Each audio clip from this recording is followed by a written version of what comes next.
IPS அதிகாரி பல்வீர் சிங் தொடர்ந்த வழக்கில் உயர்நீதிமன்ற மதுரை கிளை கேள்வி எழுப்பியிருக்கிறது.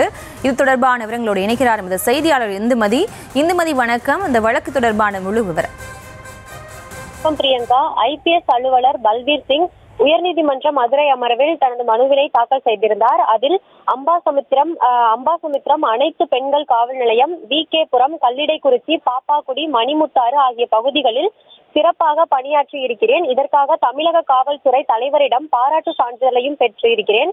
எனது பணிக்காலத்தில் கஞ்சா மற்றும் போதைப் பொருட்கள் கடத்துவதை தடுத்திருக்கிறேன். என்னை இந்த பொறுப்பில் இருந்து அகற்றும் நோக்கில் பொய்யான பல புகார்கள் அளிக்கப்பட்டுள்ளன எனவும், சட்டவிரோத காவலில் வைத்து அருண்குமார் என்பவரது பல்லை உடைத்ததாக கூறப்படும் வழக்கு அவ்வாறு பதியப்பட்டதே எனவும், இவ்வாறாக என் மீது பதியப்பட்ட 4 வழக்குகளில் கிழமை நீதிமன்றத்தில் CBCID குற்றப்பத்திரிகை தாக்கல் செய்ததன் அடிப்படையில் என் மீது குற்றச்சாட்டு பதிவு செய்யப்பட்டுள்ளது எனவும், இந்த குற்றச்சாட்டுகளை ரத்து செய்ய உத்தரவிட வேண்டும் என கூறியிருந்தார்.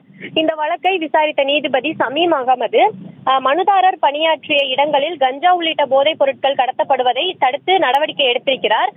இதற்காக உயர் அதிகாரியின் பாராட்டையும் பெற்றிருக்கிறார். பஞ்சாபில் இருந்து இங்கு வந்து பணியாற்றி இருக்கிறார். இவ்வாறான நிலையில் உதவி ஆய்வாளர் புகாரின் அடிப்படையில் எவ்வாறு அவர் மீது வழக்கு பதிவு செய்யப்பட்டது எனவும், இப்படி செய்தால் அதிகாரிகள் எவ்வாறு நேர்மையாக பணியாற்ற முன்வருவார்கள் எனவும், மேலும் பிற மாநிலத்தைச் சேர்ந்த IPS அதிகாரிக்கு தமிழில் குற்றப்பத்திரிகை வழங்கியது ஏன் எனவும் கேள்வி எழுப்பியிருந்தார். தொடர்ந்து மனுதாரர் தரப்பில் தன் மீது பதியப்பட்ட குற்றச்சாட்டுகளுக்கு தடை கோரி விண்ணப்பிக்கவும், CBCID தரப்பில் மனுதாரர் மீது பதியப்பட்ட குற்றச்சாட்டுகளுக்கான ஆதாரங்கள் குறித்து அறிக்கையை தாக்கல் செய்ய உத்தரவிட்டிருந்தார்.